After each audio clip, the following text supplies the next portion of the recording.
Oh,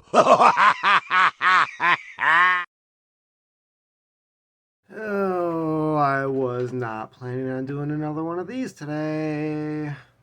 Let's get that light turned off. So while Joe Biden and all the other incompetent people that we have in these elected official positions with our government are twiddling their thumbs trying to figure out like what they're gonna do, have a moral obligation, blah blah blah blah blah. Putin just beat them to the punch. It's almost like we're in a boxing arena. You and your coach are in one corner, Putin's in the other corner, gloved up, ready to go. I'll crush you. And there's no bell, there's no referee. He just goes over to the corner, pushes your coach out of the way, and just bah. While you're still trying to figure out like, what am I doing here? What's gonna happen? I have to really fight this guy? Well, the decision's been made for you. Congratulations, you stupid idiots. Putin announced today that the exportation of products and raw materials out of the Russian Federation is banned until December 31st.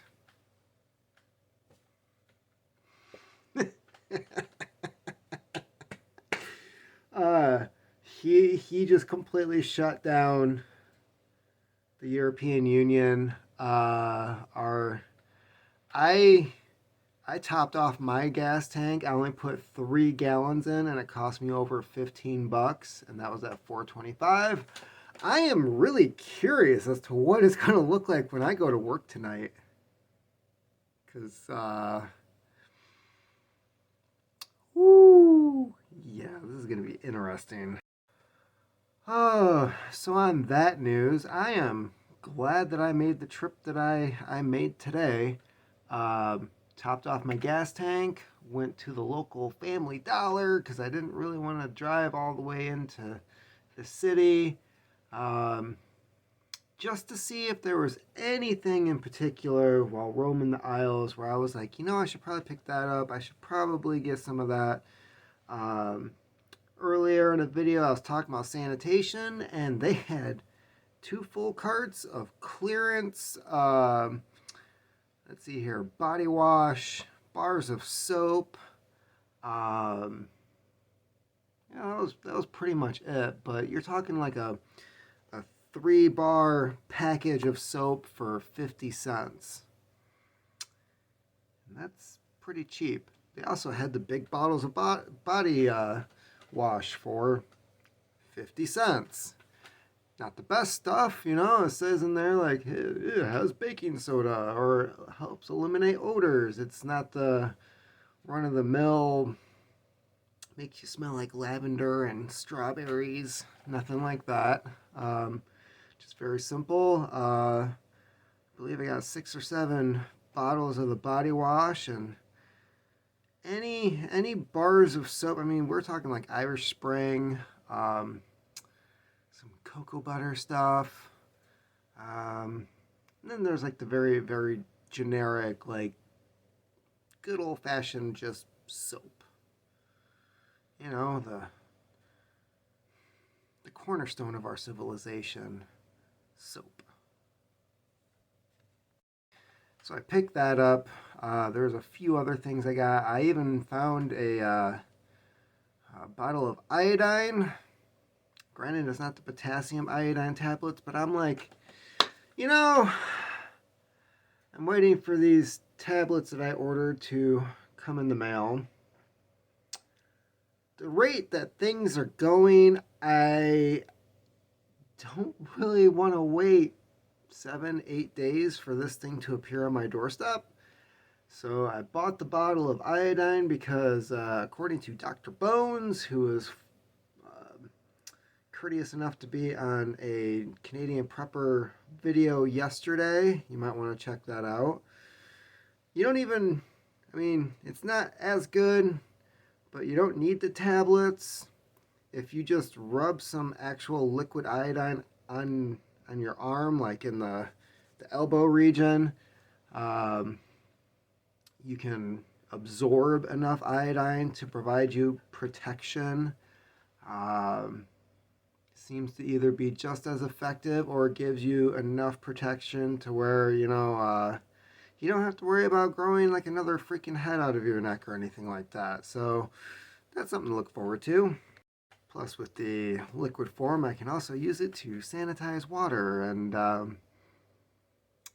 any other projects that might come my way, considering that, I don't know, the Book of Eli could become a reality. And, it's really the underestimated Disney movie that no one ever talks about.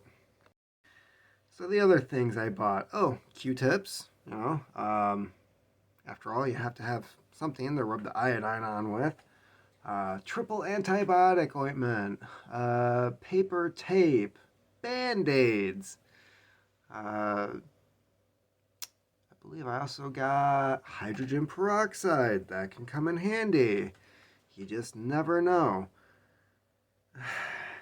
Some of the things that I concentrated on were things that were considered luxuries 150 years ago, like a bar of soap.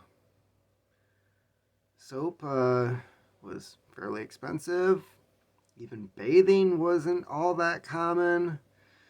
As for like the triple antibiotic ointment, the hydrogen peroxide, a simple cut on your hand could cause an infection that might kill you. So, why die that way if you can prevent it? Yeah, so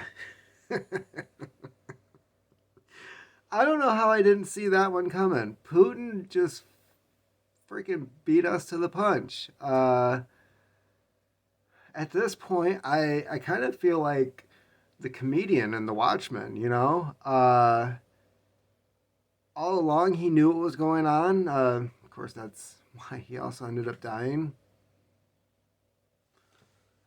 But at the same time, it all just seems like this weird freaking joke, this hysterical, funny moment in history that just, if you try to look at it from the perspective of like somebody watching a movie, you can't help but freaking laugh, Um,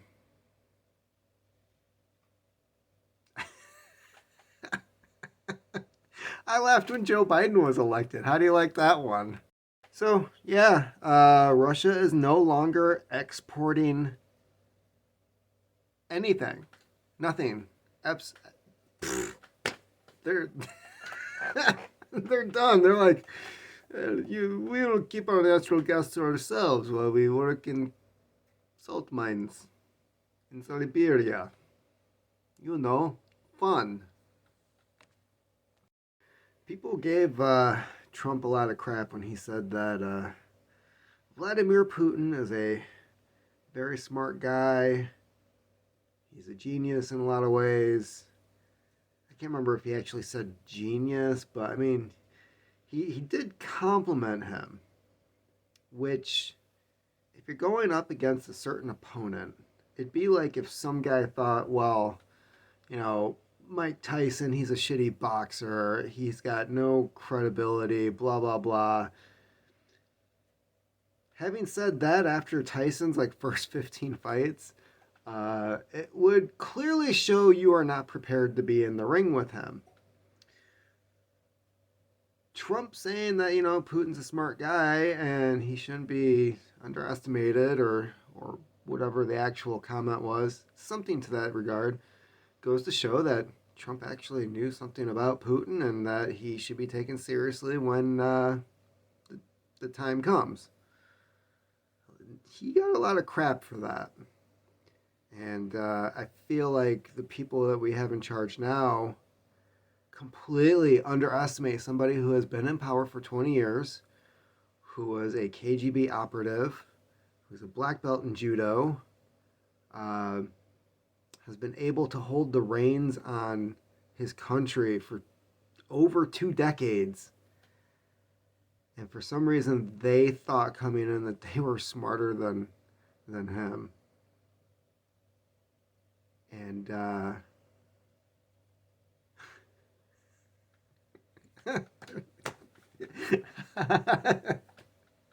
I could ball up in the corner over there and start crying, but like, why?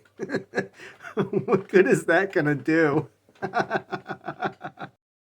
Also, there seems to be a lot of media coming out about how the Russian forces are crumbling in Ukraine, and you know, there's all this video footage of like Russian tanks being captured and other armored personnel vehicles being stuck in mud and all this other funny stuff. And I call it funny because this Putin is definitely copying a lot of, I hate to use the H word, Hitler did when he was doing a blitzkrieg across Europe. Hitler used a lot of very fast-paced, lightly armored vehicles to roll in, secure positions, and take over. He kept all the good stuff behind. You don't roll in your good stuff when you're going at an opponent who's prepared at 100% of what they're going to be able to do. You roll in your crappy stuff. That's why the pawns are the first line on a chessboard. You don't have your rook and your bishop and your queen on the front line. You hold them back so that when the timing is right, you roll it out to take certain positions on the board. And so a lot of people are trying to criticize Putin for you know, using the weakest links in his military, and it's like, no, he's rolling that in so that maybe they're cannon fodder, but whatever is used to destroy what he's sending in isn't going to be there later when the good stuff rolls out. So the other day, and I think this was brought up by Canadian Prepper, I'm not sure. You know, there was talk about like how there's allegedly this battle at an airfield where the Russians came in, and the Ukrainians took it back, and the Russians came in again, and there's like this back and forth trying to secure this airfield. Well, once the notion of fighter jets being given to Ukraine came out, the first thing that happened was Putin sent in his best guys, and they didn't secure 2 airfields. They completely destroyed 2 airfields. It's very obvious that whatever Putin wants to do in Ukraine, he can do. And at the moment, Ukraine is trying to make it sound like they're these huge badasses that are defending their country and that Russia's taking heavy losses, and I'm not buying it. There's too many lies, too much propaganda coming out on one side. That's just not being backed up by the information coming out. So, welcome to $7 a gallon gasoline. I thought it was going to be bad when Biden announced it, but now that Putin just pulled the rug out from under him.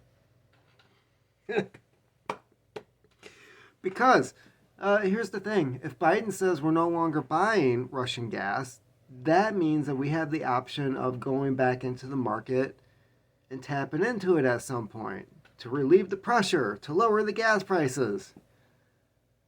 Putin just said no. It's not even on the table. It's not even in the world market. He's not even adding oil, natural gas, fuel to the world market. He's done. He just said, F you, we're keeping it for ourselves. Stock market's going to be freaking hilarious today. So anyways, this is probably my last video for today. Just watch it like it's a comedy. It's got to be better than any of the garbage that's come out in the last 10 years from Hollywood. I mean, they couldn't write this shit. Except Idiocracy, but that was what, 20 years ago? Definitely living that movie. On that note, keep on typing.